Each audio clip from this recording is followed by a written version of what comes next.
नमस्कार दर्शकों, बहुत बहुत स्वागत है। आप देख रहे हैं प्राइम एजेंडा। मैं हूं अमित सिंह। अहमदाबाद में विमान हादसे पर शनिवार को civil aviation minister Ram Mohan Naidu ने एक प्रेस कॉन्फ्रेंस की। इस दौरान उन्होंने बताया कि पहले दिन से जांच की जो शुरुआत हो गई है। केंद्रीय गृह सचिव के नेतृत्व में जांच कमेटी गठित की गई है जो 3 महीने में अपनी रिपोर्ट सौंपेगी। इधर विमान के मलबे से एक और शव बरामद हुआ है। मेडिकल कॉलेज हॉस्टल से जब मलबा हटाया जा रहा था तब विमान की टेल में फंसा हुआ शव दिखा। इसका पोस्टमार्टम हुआ है। ऐसा कहा जा रहा है कि यह शव एयर होस्टेस का हो सकता है। उधर आज भी मारे गए लोगों की डीएनए सैंपलिंग का काम चल रहा है। इस बीच एयर इंडिया और एयर इंडिया एक्सप्रेस ने ऐलान किया है कि उड़ान संख्या 171 का इस्तेमाल अब कभी नहीं होगा। टाटा ग्रुप का हिस्सा बन चुके एयर इंडिया ने एक बार फिर से भारतीय आकाश का महाराजा बनने के लिए कई बड़ी योजनाएं बनाई थी। टाटा ग्रुप इसे एक अच्छी और मुनाफे वाली एयरलाइन बनाना चाहता है, लेकिन विमान हादसे ने पूरी योजना पर पानी फेर दिया। टाटा ग्रुप ने ही 1932 में एयर इंडिया को शुरू किया था और फिर यह सरकार का हिस्सा बन गई। एयर इंडिया जब सरकार के पास थी तो इसकी हालत अच्छी नहीं थी, लोगों को इसकी सेवाएं पसंद नहीं आती थी, लेकिन 2022 में टाटा ग्रुप ने इसे वापस खरीद लिया। टाटा ग्रुप ने इसके लिए 180 अरब रुपए दिए। टाटा ग्रुप इसे दुनिया की सबसे बेहतरीन एयरलाइन बनाना चाहता है। एयर इंडिया को 10 साल से नुकसान हो रहा था, लेकिन अब नए मालिक इसे मुनाफे में लाना चाहते हैं। पहले एविएशन मिनिस्टर का बयान सुनिए, उसके बाद हम डिबेट की शुरुआत करेंगे। 2 days have been very difficult, especially in the ministry and for everyone else. The accident that has happened near Ahmedabad airport shook the entire nation. And my deepest condolences to all the families who have lost their loved ones in the incident. I have also personally lost my father in a road accident. So to a certain extent, I can understand the pain and anguish that the family members are feeling. And in fact, it was a moment of shock right after we got to know about the incident. But even in that disbelief,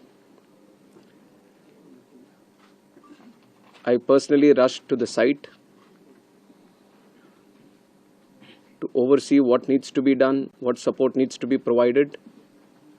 And that was the attitude of the government of Gujarat also. The attitude was the same from government of India and the other people at the ministry also. And once we rushed to the site, we already saw, this was just within hours of the happening of the incident.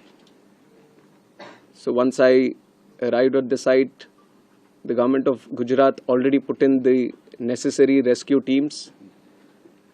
The response teams from all the concerned departments were working on ground actively, trying to rescue whatever is possible, trying to cut down the fire and to move the debris so that the bodies can be sent to the hospital at the earliest. And with the timely response, things were able to move much faster than as was expected after looking at how the crash has happened at the site. And from the ministry, taking utmost seriousness of the incident, the Aircraft Accident Investigation Bureau, which was formed specifically to look into the accidents that happen around aircrafts, was immediately mobilized. And the GO team from the AIB, including 5 members constituting DG AIB, was also immediately rushed to the site to start the investigation process. And since day one, within hours itself, the AIB has started its process of investigation. And yesterday, they have added 2 more members to the investigation, one from the forensics team, one from the medical team. And they would be doing it in future also as necessary. Whichever expert is required, they will be adding them to the investigation. And one important update from the technical investigation, which is happening through the AIB, is the recovery of the black box yesterday around 5 p.m. from the site. The AIB team believes that this decoding of the black box is going to give a in-depth insight into what would have actually happened during the process of the crash or moments before the crash itself. So we are also eagerly waiting for what the results or the report is going to be once the AIB goes through its full investigation.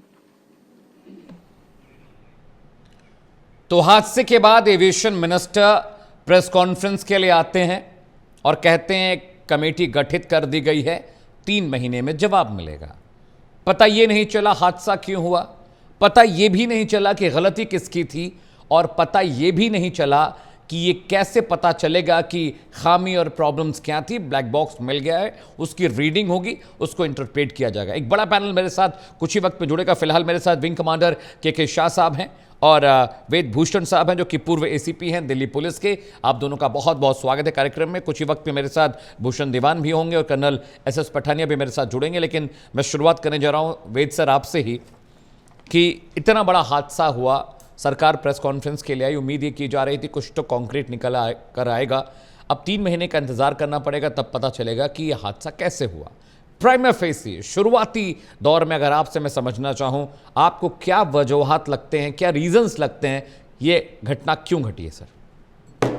देखिए अभित सिंह जी, ये जो हादसा है ये आम अपराध से बिल्कुल अलग है। Right sir. कत्ल, मर्डर, रेप, जिस तरह से और तमाम क्राइम्स होते हैं उससे बिल्कुल अलग तरह की इन्वेस्टिगेशन इसके अंदर की जाती है। Right sir. इसके अंदर केवल एक आई विटनेस है, star witness, sole eye witness है मिस्टर रमेश विश्वास, जो बहुत ज्यादा नहीं बता सकते, केवल इतना बता सकते हैं कि सीट 11A थी और किस तरह से वो फ्लाइट उड़ी और किस तरह से डाउन होगी। उनको टेक्निकल चीज जो पायलट्स के पास तमाम कंट्रोल है उसकी कोई जानकारी नहीं है, क्योंकि दोनों ही पायलट्स, सीनियर पायलट और जूनियर पायलट, दोनों ही इस दुर्घटना के अंदर मारे जा चुके हैं। Right sir. केवल और केवल एक ही साधन है, ब्लैक बॉक्स। जब उसकी तमाम इन्वेस्टिगेशन, जांच और फॉरेंसिक जांच होगी उसके बाद कुछ तथ्य निकल कर आने की संभावना है। उसके बावजूद भी कंफर्म नहीं कह सकते कि व्हाट वेंट रॉन्ग। मतलब आप सोचे कि 3 महीने के बाद बहुत कंक्लूसिव रिपोर्ट आएगी, उसकी भी संभावना बहुत कम है। बिल्कुल सर, यही मेरा पॉइंट था सर। हाँ, इसमें यहां तक कहा जा रहा है क्योंकि देश के प्रधानमंत्री, देश के गृह मंत्री, तमाम फोर्सेस के हेड वहां पर लैंड कर रहे हैं अहमदाबाद के अंदर। यहां तक ATS को भी, इसमें एंटी टेररिस्ट स्क्वाड को भी इसके अंदर लगाया गया है, क्योंकि जो ऑपरेशन सिंदूर का बदला लेने की बात कही जा रही थी वो भी एंगल इसके अंदर रखा गया। आप सोचिए, हर एंगल से इस मामले की जांच की जा रही है। टर्किश कंपनी को एक DGCA ने उनको हटा दिया वहां से, अदालत के निर्णय के बाद वो फिर दोबारा सेवा में आ गए। क्या उनका हाथ था? यहां तक जांच की जा रही है। आप इतना बड़ा एग्जॉस्टिव स्कोप है, क्योंकि इसके अंदर केवल दिल्ली या हिंदुस्तान की एजेंसी इन्वॉल्व नहीं है, इसके अंदर इंटरनेशनल सिविल ऑर्गेनाइजेशन है, उनके भी इसमें एक सहयोग होता है। DGCA के अंडर में तमाम तरह के जो भी रेगुलेटरी स्क्रूटनी होती है वो की जाएंगी। इसमें जितने भी विटनेस हैं जो आप वीडियो पर दिखा रहे हैं, टीवी पर दिखा रहे हैं, फोटोग्राफ्स हैं, वीडियोस हैं, स्केचेज हैं, जो वहां पर जो गवाह जो मिल रहे हैं, धीरे धीरे करके उनके तमाम के बयान लिए जाएंगे। पोस्टमार्टम होंगे, पोस्टमार्टम रिपोर्ट से क्या निकल कर आता है, उन तमाम शवों की DNA जांच की जाएगी, जो कि बहुत टीडियस प्रोसीजर है और बहुत लंबा टाइम लगेगा। DNA करना बहुत ही मुश्किल काम है, बहुत ज्यादा स्पेशलाइजेशन जो इसके लिए चाहिए। तो उसके लिए तमाम जितनी भी लॉग बुक्स हैं वो खंगाली जाएंगी कि ट्रैफिक कंट्रोल की क्या स्थिति थी, ट्रैफिक कंट्रोल के रिकॉर्डिंग्स क्या कह रही हैं। तो ये तमाम चीजें जो, क्या ये मैकेनिकल एरर थी या टेक्निकल एरर थी या पायलट की गलती से हुआ, क्या मौसम की कोई गलती थी, कोई, ये तमाम चीजें ब्लैक बॉक्स की जब स्क्रूटनी होगी, फॉरेंसिक स्क्रूटनी होगी, एक एक चीज क्लियर हो जाएगी कि उस टाइम क्या कम्युनिकेशन हुआ और उसके अंदर क्या क्या चीज रिकॉर्डिंग है। उसके अंदर बहुत ज्यादा टेक्निकल व्यवस्थाएं होती, क्योंकि ये हाई एंड एक एयरक्राफ्ट था 787, लगभग इसकी कीमत 1760 करोड़ रुपए की कीमत है।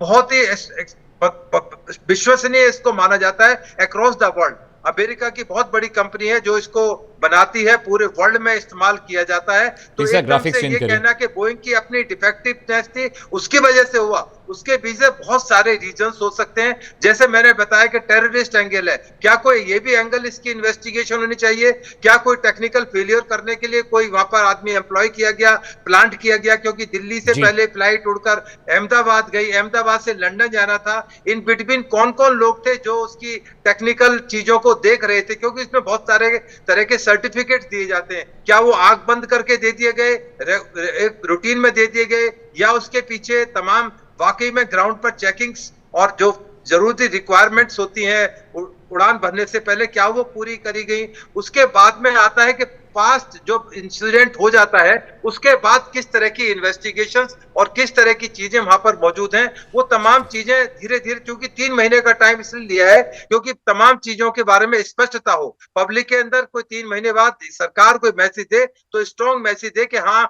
हम किसी कंक्लूजन पर, किसी नतीजे पर पहुंच चुके हैं। क्योंकि इसमें लीगल एंगल भी मौजूद है। इसमें जो मुकदमा दर्ज हुआ है वो culpable homicide not amounting to murder, उसका Right, sir. मुकदमा दर्ज किया है। तो क्या किन लोगों के खिलाफ एक्शन हो सकता है? क्योंकि पायलट तो मर चुके हैं, केवल जो ग्राउंड स्टाफ है या ट्रैफिक कंट्रोल स्टाफ है या जो और लोग इससे कनेक्टेड हैं, क्या उनकी कोई इन्वॉल्वमेंट थी, नहीं थी? तो तमाम चीजें चूंकि अदालत में जाएंगी, बिल्कुल। एफआईआर का वेद जो सर, निस्तारण कोर्टों के अंदर होता है, तो थोड़ा इंतजार करने की, पॉइंट धैर्य टेकन रखने की सर, जरूरत पॉइंट है। टेकन, वेद सर, जी, पॉइंट टेकन। जी। मेरे साथ विंग कमांडर के शाह भी हैं।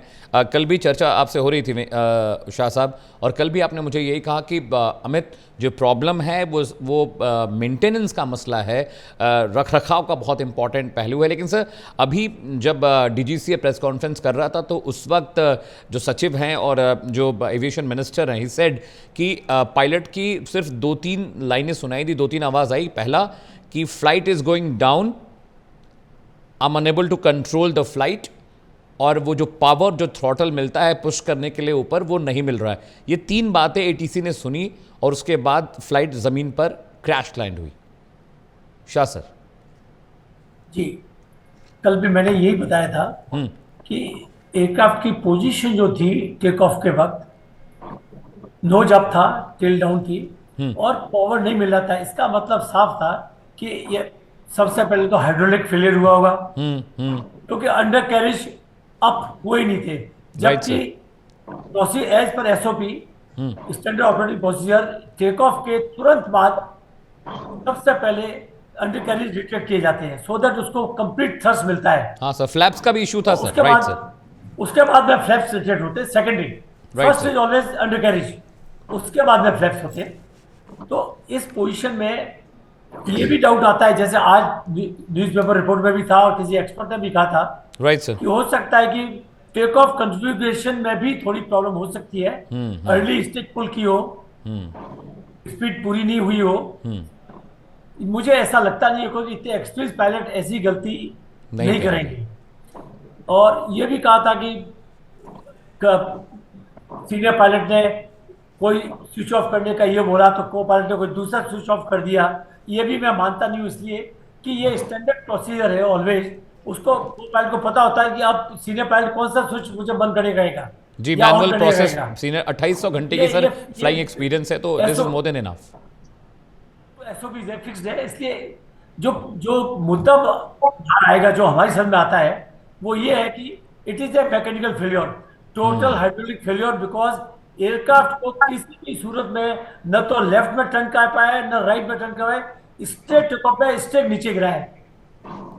तो ये कहना कि साहब पायलट बचा सकता था और 500 मीटर दूर कोई प्लेन एरिया था वहां पे लैंड कर सकता था, ये इम्पॉसिबल था। टोटल हाइड्रोलिक फेलियर था जिसमें किसी भी सिस्टम का कोई ऑपरेशन नहीं हो पा रहा था।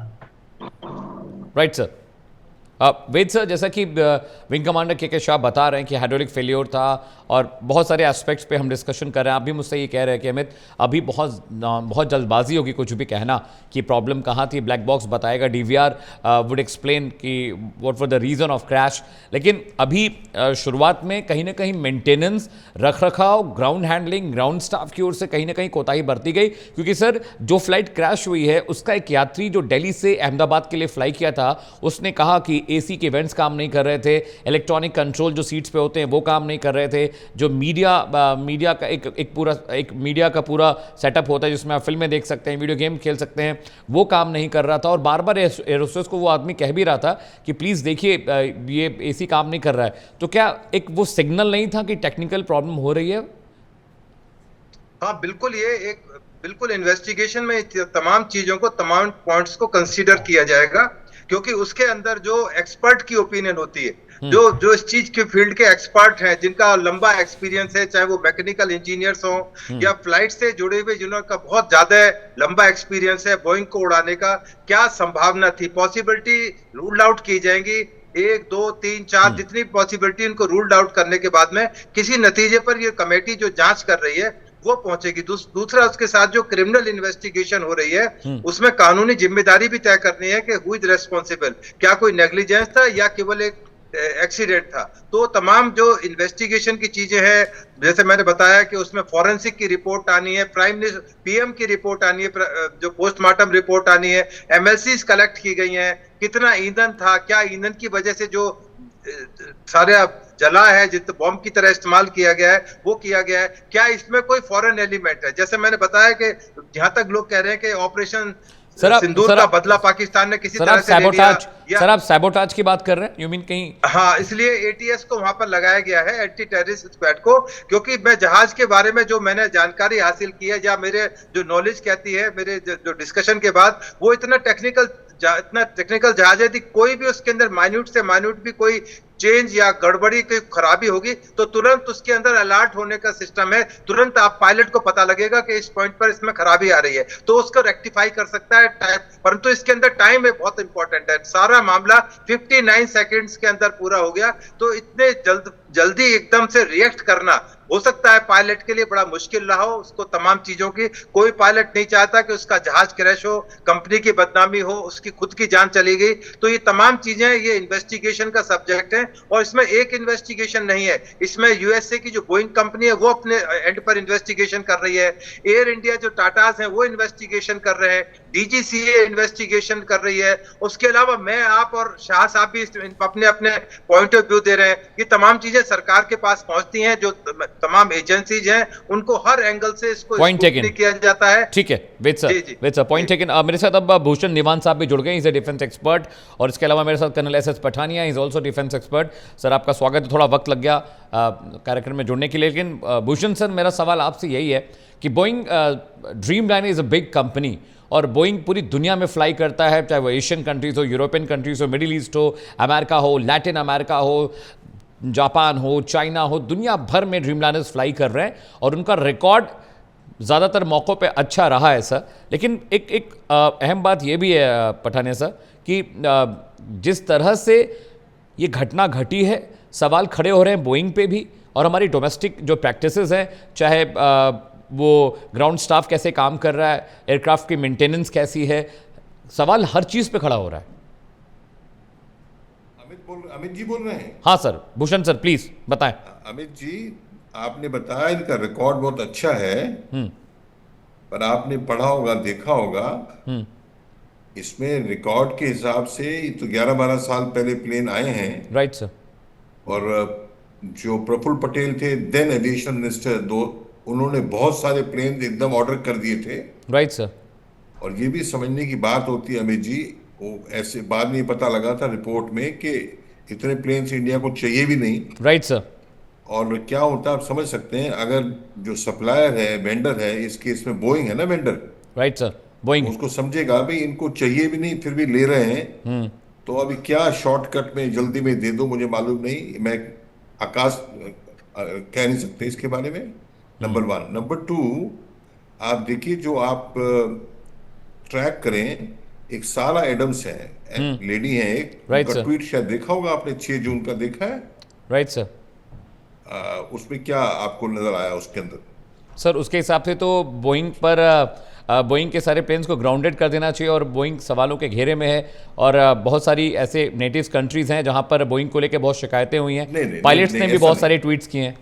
नहीं, सारा एडम्स हैं, उन्होंने 5 जून को एक ट्वीट है, मेरे पास स्क्रीन पे अभी दिख रहा है। Right sir. तो उसमें वो उन्होंने बताया कि अफगानिस्तान के अंदर प्लान हो रहा है इंडिया का प्लेन को एक्सीडेंट में इन्वॉल्व करने का, क्रैश नंबर कराने का, क्रैश कराने का। क्रैश हाँ, का, number 1। Number 2 number Amit ji, ये सेलेबी, CELEBI सेलेबी कंपनी है टर्की की। Right sir. इसके अंदर मेजर होल्डिंग जो है टर्किश गवर्नमेंट की ही है।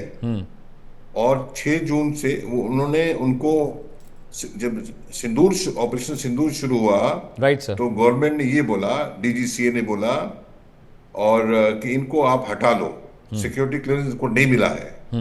एक होता है, एक तो DGCA है, एक है bureau of airport security. Yes sir. तो उन्होंने बताया इनको हटा लो, और वो सेलेबी जो है कोर्ट में चली गई थी। और अदानी है ऑपरेटर एयरपोर्ट का अहमदाबाद में, राइट तो सर। वो हायर करते, अलाउ करते हैं। तो उनको कोर्ट ने बोला नहीं, वी डोंट, अदानी को हम हक दिया है, इनको निकाल सकते हैं आप सेलेबी को। Right sir. तो सेलेबी जो है वो चली गई वहां पे, कहाँ, दिल्ली में, तो सुप्रीम कोर्ट में, या जो कुछ हायर कोर्ट में गई हैं वो। और उसके बाद उन्होंने, सेलेबी ने जो है मुंबई में भी, हाई कोर्ट में भी, और दिल्ली हाई कोर्ट में भी केस डाला है राइट कि सर। हमको आर्बिट्रेशन, हमारा ड्यू बात सुनी जाए, एकदम हमारा जो है कॉन्ट्रैक्ट खत्म ना किया जाए। और उसके बाद ये आप देखिए, ये एक और है, Indian people for solidarity with Israel, उनका 7-8 जून को आया है कि टाटा को बैन करो। ये आप शायद देखा होगा अमित जी, बैन करो, क्योंकि टाटा जो है ये joint development of defence, India versus Israel, India with Israel joint development of defence कर रहा है, राइट तो टाटा को बैन करो। उसके बाद पन्नू ने 10 जून को बोला है, 9 जून को 10 दिन के मोदी साहब आएंगे कनाडा में, हम उनका बाइकआउट करेंगे, उनका पॉलिटिकल कैरियर खत्म करेंगे। तो मैं कहना ये चाह रहा हूँ। हाँ सर, कंक्लूड करिए जो आप कहना चाह रहे हैं। Right sir. सैबोटेज के कई एंगल हैं इसमें, बहुत सारे एंगल है सर। और इसके अंदर, इस एंगल के अंदर आप देखें, जो 36 के अंदर जो उसने मेडे बोला है साबरवाल पायलट साहब ने, जी, सुमित सब्रवाल, उनके एकदम जो भी हुआ है वो लिफ्ट तो कर नहीं पाया है और जाके क्रैश हो गया है। एनीवे, जो ये बातें मैं कह रहा हूँ, वो कहीं ये भी आ रहा है, कयास लगाए जा रहे हैं कि जो मेन फ्यूल बंद किया गया है, तो वो सब सिक्योरिटी, जब इन्वेस्टिगेशन होगी उसमें सामने चीजें आएंगी। Thank you. ठीक है। कर्नल SS पठाने भी मेरे साथ हैं सर। सैबोटाज का एक बहुत बड़ा एंगल है, ग्राउंड स्टाफ की हैंडलिंग का बहुत बड़ा एंगल है। कहीं ना कहीं और भी जो एक्सपर्ट जिनसे मैं कल डिबेट करा था, उन्होंने कहा कि ग्राउंड स्टाफ जो है मेंटेनेंस का, वो ठीक से एयरक्राफ्ट को मेंटेन कर रहा है कि नहीं, ये कौन मॉनिटर करेगा। DGCA को सख्ती करने की ज़रूरत है। जो डेटाज हैं वो सीधे DGCA के पास जाएँ कि जो क्राफ्ट फ्लाई कर रहा है उसकी फ्यूलिंग कितनी हुई है, उसकी सप्लाई लाइन ठीक है कि नहीं, इलेक्ट्रॉनिक्स ठीक है कि नहीं, एवियोनिक्स ठीक है कि नहीं, ये सब कैसे तय होगा। कभी कभी खाना पूर्ति के लिए भी चीज़ें होती हैं। पठानिया सर। जी, सबसे पहले तो मैं, जो हमने अपने देशवासियों को खोया और इसमें जो बाहर के लोग थे उनके परिवार के लिए संवेदना व्यक्त करता हूँ। देखिए, कोई भी जब एक्सीडेंट होता है, खासकर जब हम बात करते हैं एयर एक्सीडेंट की, उसके अंदर 3-4 मेन चीजें होती हैं। सबसे पहले हम देखते हैं कि पायलट एरर है, उसके बाद फिर हम देखते हैं टेक्निकल स्नैग है, फिर हम देखते हैं कि मेंटेनेंस में प्रॉब्लम है, और फिर उसके बाद घूम फिर के स्पेकुलेशन उठती है कि क्या इसके अंदर सैबोटाज का एंगल भी है। Right sir. तो ये सारी चीजें जो हैं वो अपने आप, जब ये ब्लैक बॉक्स को, जो डिजिटल रिकॉर्डर है, उसके अंदर ये सारी चीजों को इंटरप्रेट किया जाएगा, जिसके लिए बोइंग की टीम भी यहाँ पहुंच चुकी है, ब्रिटेन की टीम भी यहाँ पहुंच चुकी है। तो investigation is under process. But as a layman अगर मैं ये देखता हूँ, क्योंकि अगर आप देखेंगे 30 सेकंड के अंदर ही ये प्लेन क्रैश कर गया था और तकरीबन 600-700 फीट हाइट पे गया था। तो बड़ी चीज जो क्लियर है कि इसको जो थर्स्ट चाहिए था ऊपर जाने के लिए, वो मिल नहीं पाया।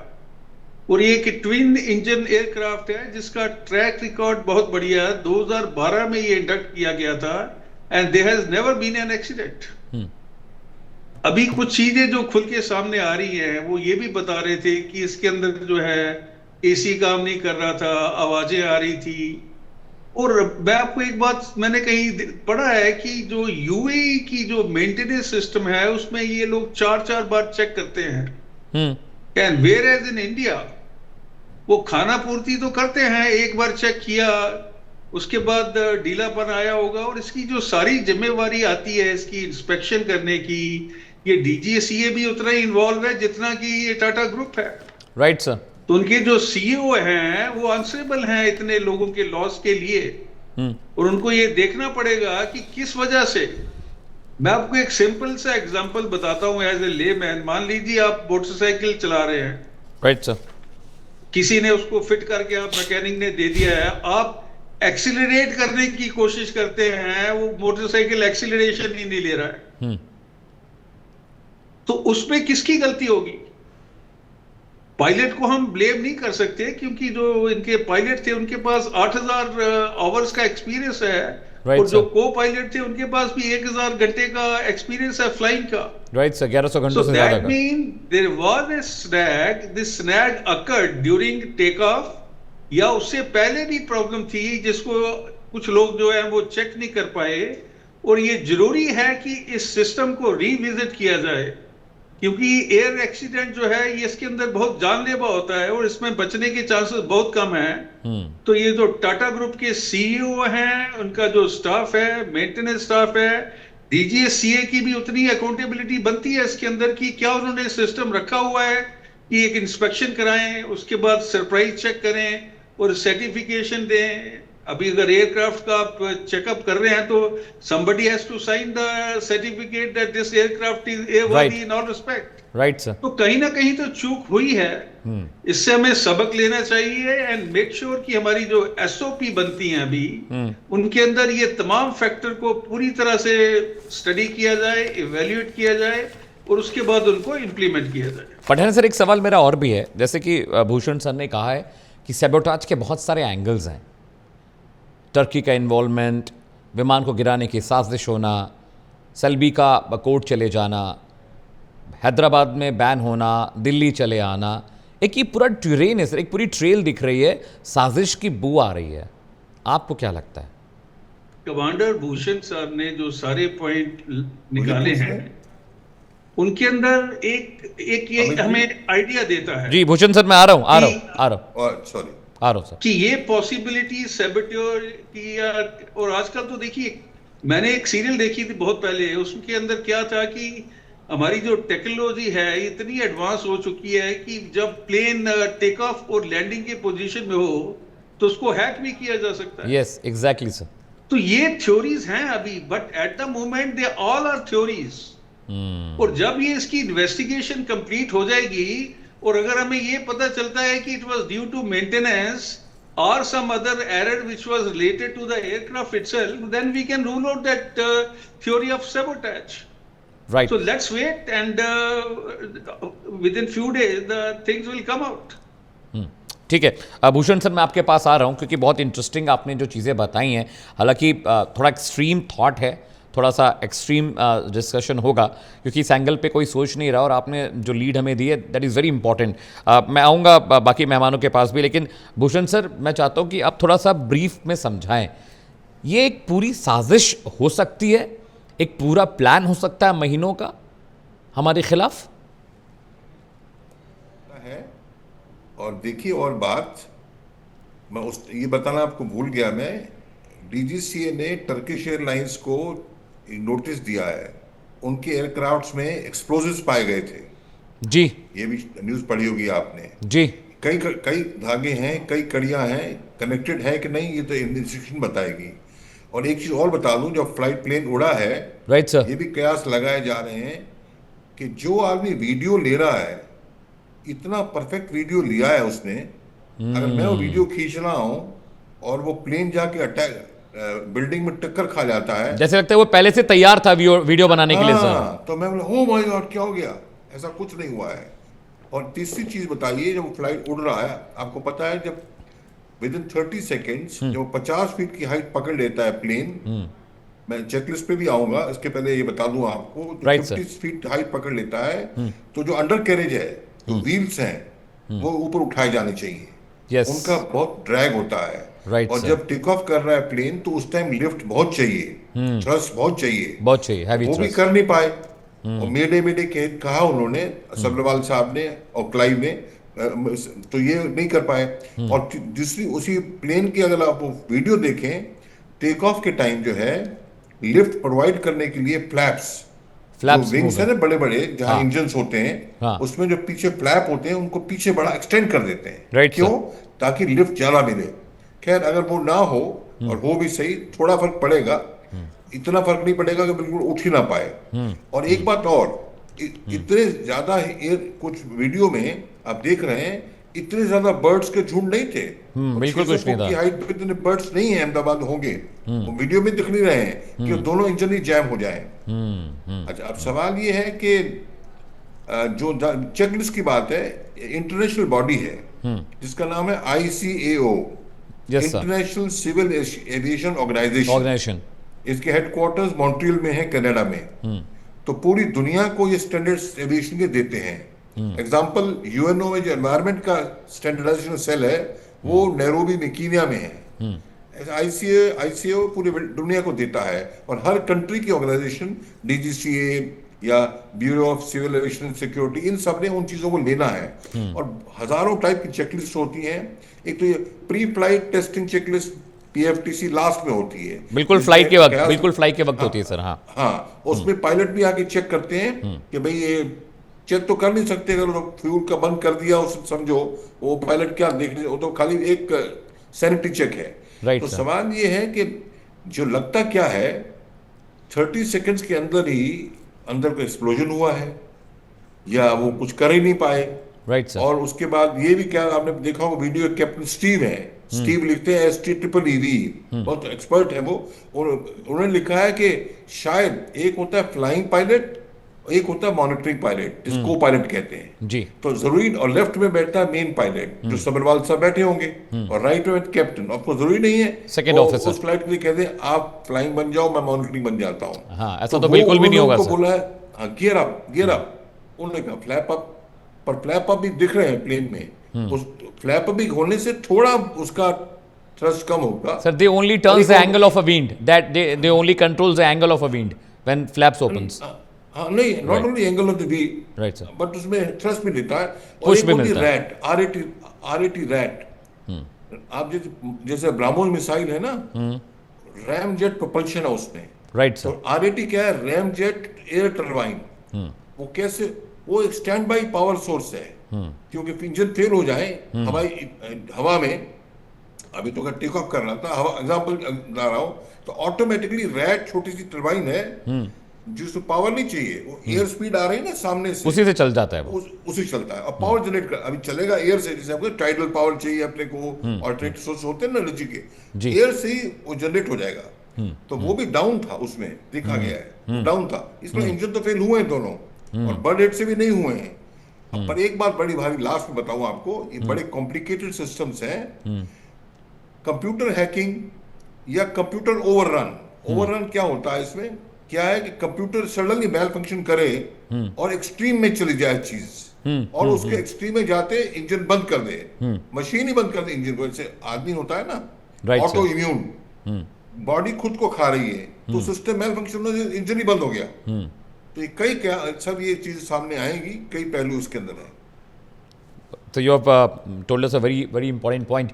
विंग कमांडर के शाह, जैसा कि भूषण सर भी बता रहे हैं और पठाने सर ने भी कहा कि Amit there could be reasons, बहुत मल्टीपल रीजन है, सैबोटाज के भी बहुत सारे अलग अलग एंगल्स हैं, लेकिन बीइंग एक्सपर्ट के शाह सर, मैं ये समझना चाह रहा हूँ कि जैसे भूषण सर ने बताया कि फ्लैप्स का इशू हो सकता है, इंजन फेलियर का तो कोई चांस ही नहीं है, कहीं ना कहीं गलती जो हुई है वो आउटर वर्ल्ड से क्रिएटेड थी instead of inner world. Sir, बाहर से कोई हस्तक्षेप हुआ जिसकी वजह से ये क्रैश हुआ, आपको ये लगता है?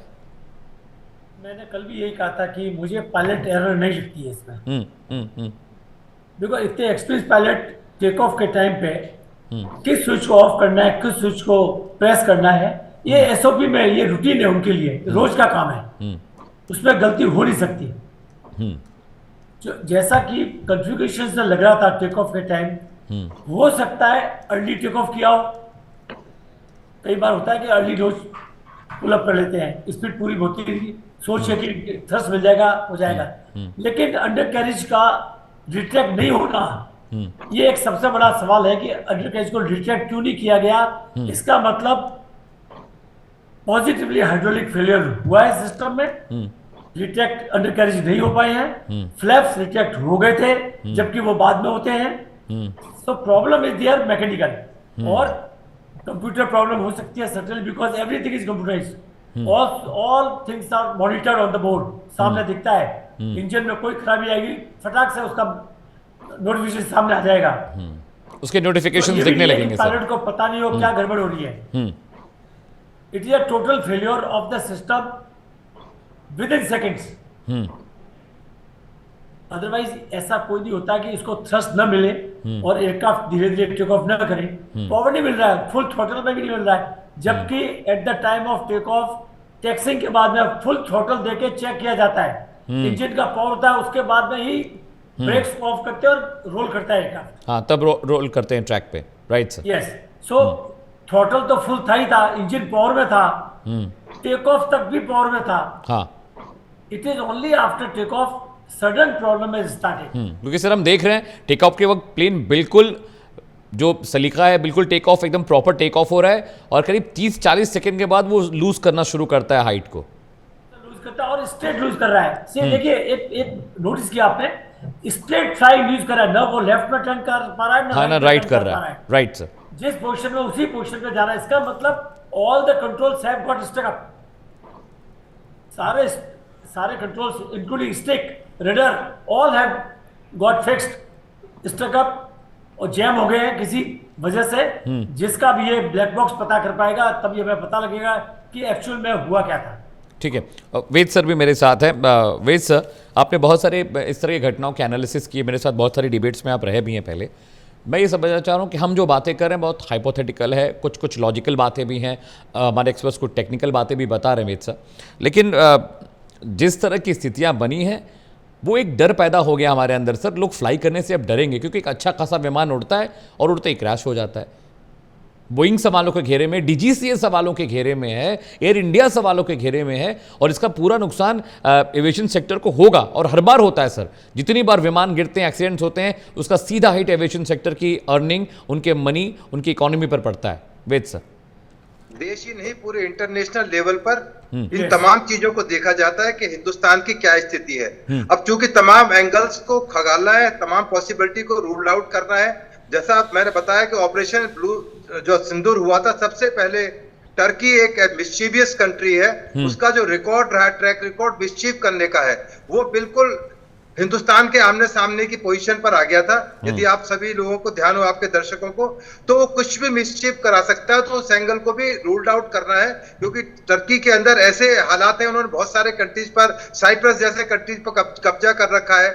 उसके अलावा बहुत सारे उनके, अदनान खामोशी का उनके मर्डर हुआ, पूरे इंटरनेशनल न्यूज बनी, तो उनकी जो छवि है, उन्होंने एक चर्च था उसको मस्जिद में कन्वर्ट कर दिया, आज्ञा मस्जिद उसका नाम कर दिया। तो उनकी जो शरारती नेचर है, और मैं इसमें हिंदू मुस्लिम वाली बात नहीं करता, परंतु उनका एंगल इस तरह का रहता है, उनकी जो नीयत इस तरह की है कि मुस्लिम कंट्रीज को सपोर्ट किया जाए, अदर देन मुस्लिम कंट्रीज को उनको निशाने पर रखा जाए। तो तमाम एंगल से इसमें जांच होगी, तमाम साइंटिफिक जांच होगी, तमाम जो एक्सपर्ट्स की ओपिनियन है, तमाम जो एजेंसी जिसके अंदर जब बोइंग है, एयर इंडिया है, तमाम जो जांच कर रही है, उसके बाद किसी कंक्लूजन पर पहुंचा जा सकता है। हम और आप बैठकर केवल डिबेट कर सकते हैं, क्यास लगा सकते हैं, अंदाज लगा सकते हैं कि व्हाट वेंट रॉन्ग, किस वजह से ऐसा हुआ होगा। असली पिक्चर जब निकल कर आएगी, जब तमाम चीजें इन टोटलिटी हम सबके सामने, चाहे मंत्रालय के माध्यम से है, चाहे पुलिस के माध्यम से है, तभी इन तमाम चीजों का खुलासा हो पाएगा। तब हम बेहतर तरीके से इन चीजों पर आकलन कर सकते हैं, एनालिसिस कर सकते हैं कि किस तरह से ये हादसा हुआ होगा, और इसके हादसे के बाद के जो बात के रिपरकशन होंगे, क्या किस तरह से जो हमारी रेपुटेशन खराब हुई है, कंपनसेशन देना होगा, टाटास की, एयर इंडिया की क्या पोजीशन होगी, हमारे डीजीसीए की क्या कोई त्रुटि रही, वो तमाम चीजें सरकार बिल्कुल इसमें पूरी तरह से इन्वॉल्व है। आपने जिस तरह बताया, मैंने पहले भी कहा कि प्राइम मिनिस्टर खुद तमाम जो इंजर्ड हैं उनसे मिले हैं, हॉस्पिटल्स गए हैं, मौके का मुआयना किया है, तमाम हमारी इन्वेस्टिगेटिंग एजेंसी जो उसके अंदर है। इसके अलावा यूएसए से भी एक टीम आ रही है, आएगी, इस तरह का बताया जा रहा है। वो भी जाकर तमाम चीजों को एनालिसिस करेगी कि किस तरह से चीजें घटित हुई और कौन उसके जिम्मेदार है, क्या वो मानवीय त्रुटि है या कोई टेक्निकल ग्लिच है। उस तमाम की विवेचना के बाद तमाम चीजें तय की जाएंगी। उसके बाद में ये मामला अदालत जा सकता है यदि किसी की इन्वॉल्वमेंट पाई गई है, किसी की नेग्लिजेंस है। जैसा बता रहा जाए, डीजीएसए का जो रवैया है बड़ा ढीला ढाला रवैया है, बहुत ज्यादा चेकिंग रिस्किंग नहीं होती, केवल एक फॉर्मेलिटी के तौर पर पेपर पर साइन करा लिए जाते हैं, जबकि फिजिकल ऑन ग्राउंड रियलिटीज वहां पर कुछ और तरह की होती है, जैसा रिपोर्ट्स निकल कर आ रही हैं। ये तो जब एक मजबूत कमेटी या जांच इंक्वायरी करेगी तब पता लगेगा क्या ये इस तरह की चीजें केवल इस एयरक्राफ्ट के साथ हो रही हैं या अभी भी वही प्रैक्टिस जारी है। तो तमाम चीजें आकलन के बाद, इन्वेस्टिगेशन के बाद क्लियर हो पाएंगी। Let us wait for some more time, 3 months का टाइम दिया है, हो सकता है इट मे बी एक्सटेंडेड, क्योंकि बहुत ही एग्जॉस्टिव तरह की ये इन्वेस्टिगेशन है। जो इसके रेमेनेंट्स है, सैकड़ों हजारों तरह के रेमेनेंट्स मौके पर पड़े हुए हैं। तमाम एक्सपर्ट उनको एनालिसिस करेंगे। बॉडीज के पार्ट पड़े हुए हैं, ब्लड स्टेन कपड़े पड़े हुए हैं, बॉडीज मिली है, उन तमाम के पोस्टमार्टम तमाम चीजें उनके ऊपर इन्वेस्टिगेट की जाएंगी। डीएनए के बारे में मैंने बताया कि जो उनके जो रिलेटिव्स हैं बेचारे बहुत दिन से परेशान है कि उनके डेड बॉडीज एटलीस्ट मिल जाए, परंतु इतनी जल्दबाजी में सरकार या अस्पताल की एजेंसी निर्णय नहीं ले सकती कि आनन फानन में तमाम को डेड बॉडीज हैंड ओवर कर दी जाए। बाद में फिर बहुत सारी टेक्निकल प्रॉब्लम हो सकती है। इन्हीं चीजों को रूल्ड आउट करने के लिए बिल्कुल सर, तमाम जो अभी नागरिक उड्डयन मंत्री है उनका स्टेटमेंट अभी आपने अपने टेलीविजन पर चलाया। उसके अलावा जो सेक्रेटरी उड्डयन मंत्रालय के हैं उन्होंने भी अपनी तरफ से एक स्टेटमेंट जारी किया है। Let us wait and hope for the best कि जो भी हो आगे कोई इस तरह की चीज ना हो जिससे कि जो एक लाइफ है उसको कभी इस तरह के खतरे से ना गुजरना पड़े।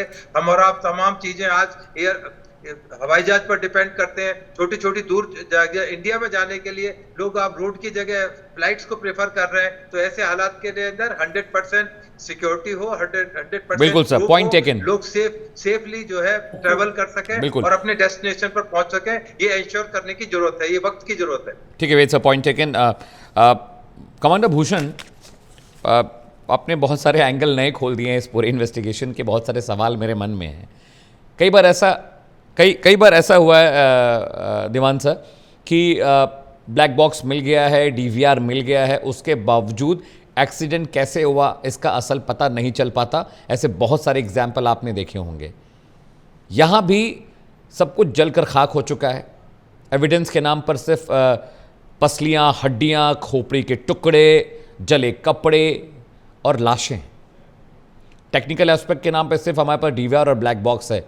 क्या आपको लगता है, क्योंकि कम्युनिकेशन बहुत शॉर्ट स्पैन का था, 30-40 सेकंड का था, क्या डीवीआर और ब्लैक बॉक्स के इन्वेस्टिगेशन से, इंटरप्रिटेशन से कुछ निकलने की उम्मीद आपको है?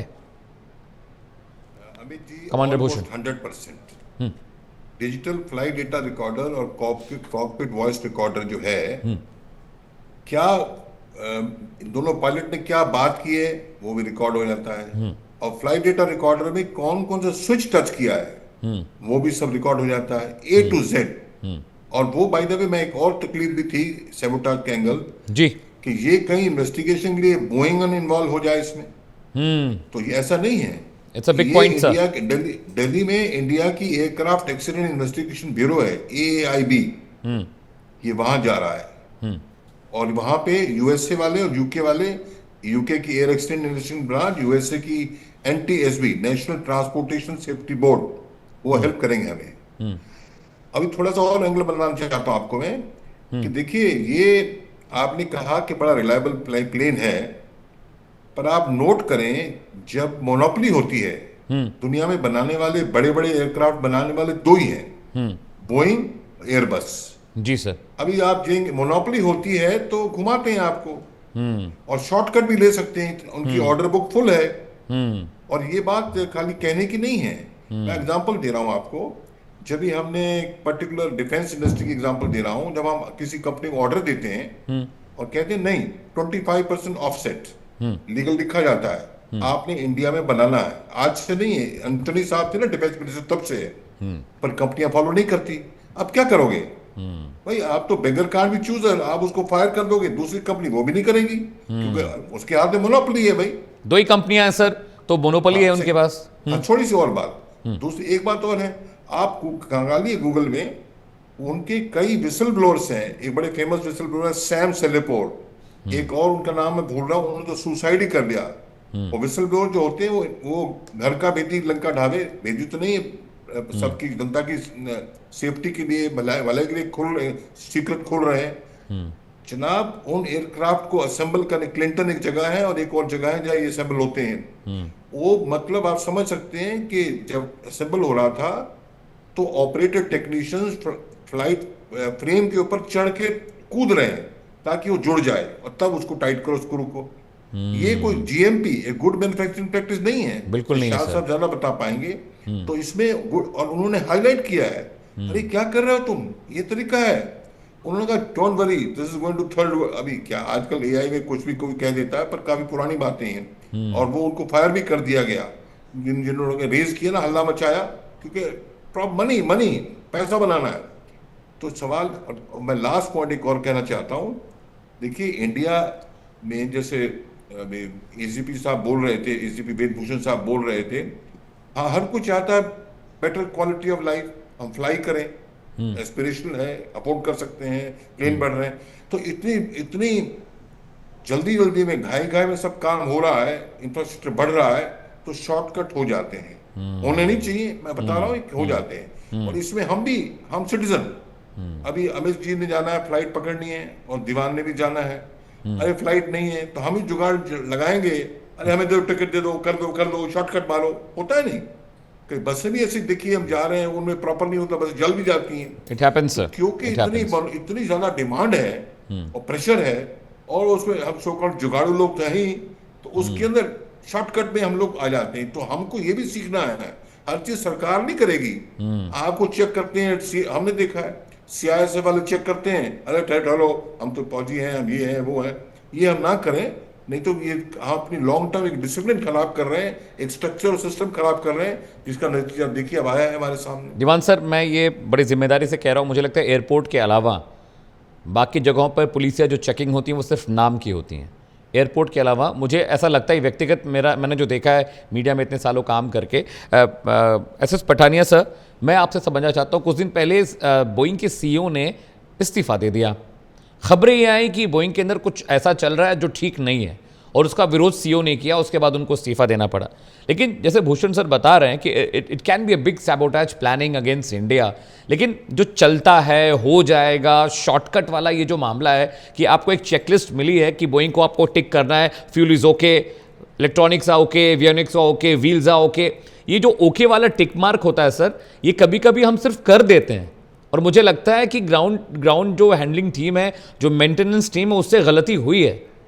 मुझे सबसे बड़ी गलती तो मेंटेनेंस टीम की इसमें दिख रही है। सैबोटाज और बाकी एंगल्स पे investigation I am very sure होना चाहिए, जैसा कि दीवान सर कह रहे हैं। लेकिन मुझे लगता है ये जो टिक मार्क वाला पेज आता है, मैं जब भी मैं फ्लाई करता हूँ, एक वहाँ पे इंसान होता है जो फ्लाइंग इंजीनियर होता है, वो आता है, नीचे खड़ा रहता है और बात करते हैं, टिक मार्क करते रहते हैं। वो मुझे लगता है सिर्फ टिक मार्क चल ही रहा है, इन्वेस्टिगेशन हो नहीं रही है सलीके से जैसे होनी चाहिए। देखिए अभी जिसमें दो चीजें हैं, अभी दीवान सर ने बताया कि शॉर्टकट जो है that is the nature of human. उसपे जो हमारे जो इंडियंस या एशिया के लोगों का कैरेक्टर है वो हम सबसे आगे हैं। we lack that national character yes and we lack that, हमने सबको पिछाड़ दिया सर इसमें तो। सेल्फ डिसिप्लिन एंड अकाउंटेबिलिटी, हम वही शॉर्टकट ढूंढते हैं। Right sir. अभी देखिए अगर आप बात करते हैं Airbus,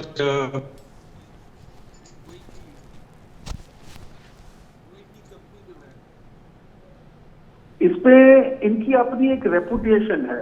right sir. And they wouldn't like you know if they are doing such a brisk business कि उनकी जो रेपुटेशन है वो खराब हो।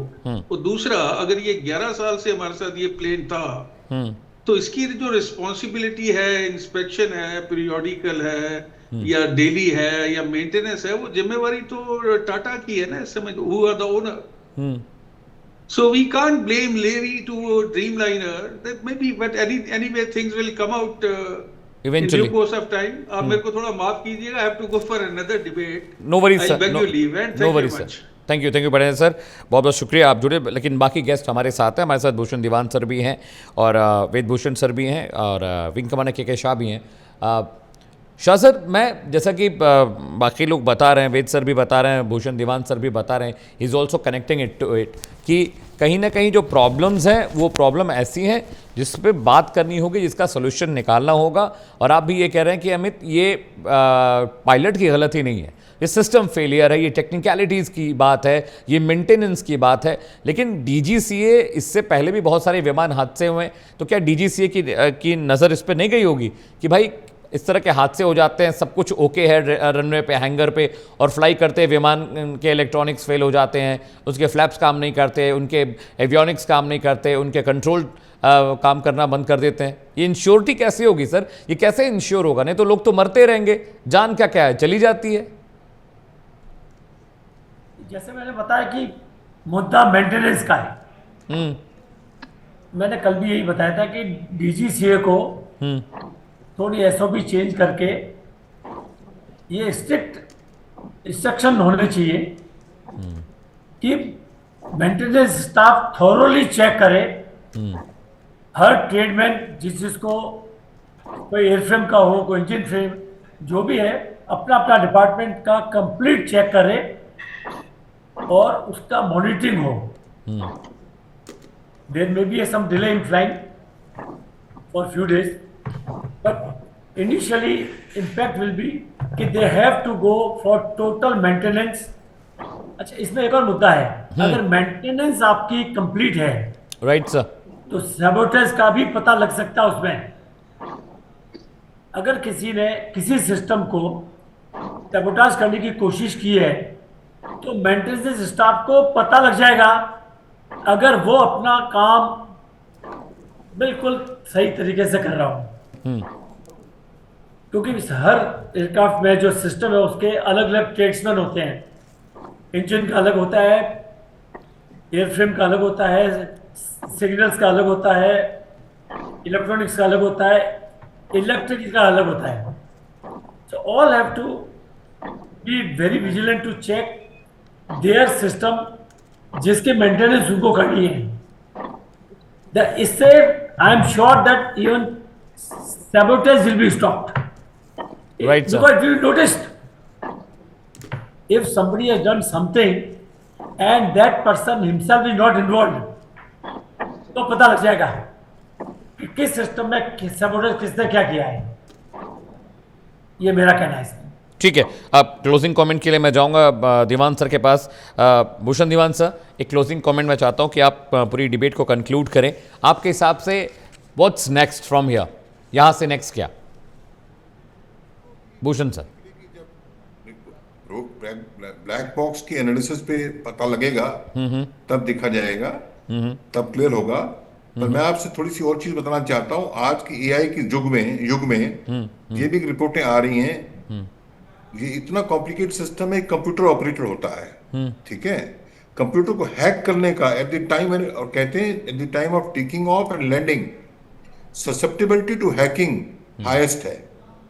उसमें एक होता है EICS, engine information control system, और तो मैं वो हैक अगर हो जाए तो आपका कंप्यूटर ही कंट्रोल करता है।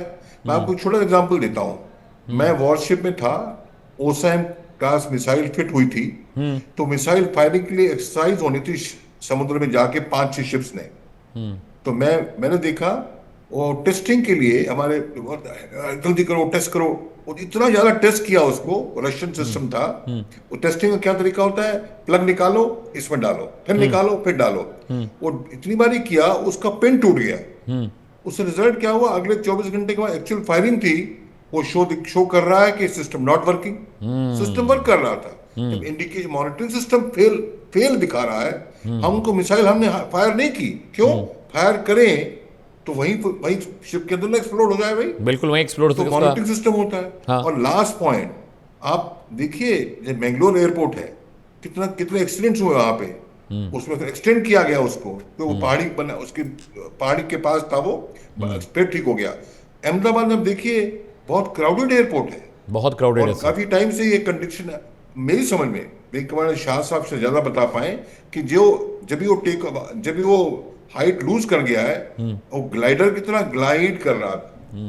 तो मैं ये कह रहा हूं, अगर बिल्डिंग इतनी ना होती, जाके BM मेडिकल कॉलेज के हॉस्टल में टक्कर खा गया, और ओपन फील्ड होता तो डैमेज तो फिर भी होता, तो इतना भारी डैमेज नहीं होता, हालांकि वो बच जाता। तो ये मतलब एयरपोर्ट लोकेशन एक ये भी इशू है। और जो आप कह रहे हैं डीजीसीए को भी, अगर आप टाटा के सीईओ हैं, मैं तो I am ex vice president of TCS, N Chandrashekhar now chairman, he was my colleague there, that is by the way doesn't matter, but I am saying वो हर कोई कहता है बिजनेस करनी है, अरे वे चेकलिस्ट करो, क्या ब्यूरोक्रेसी दिखा रहे हो, तो वो भी चेकलिस्ट में एक एनवायरनमेंट बन जाता है। तो एयरपोर्ट बन रहे हैं, इतना से हो रहा है, Right, तो sir. हमें इसमें पेशेंस रखना जरूरी है। Right sir, thank you so much wing commander के शाह, बहुत बहुत शुक्रिया। वेद सर, आपका बहुत बहुत शुक्रिया, आपने वक्त दिया। और Bhushan Diwan sir, you have given us a new angle for investigation and for a debate. Thank you so much for your inputs. बहुत बहुत शुक्रिया तमाम मेहमानों का।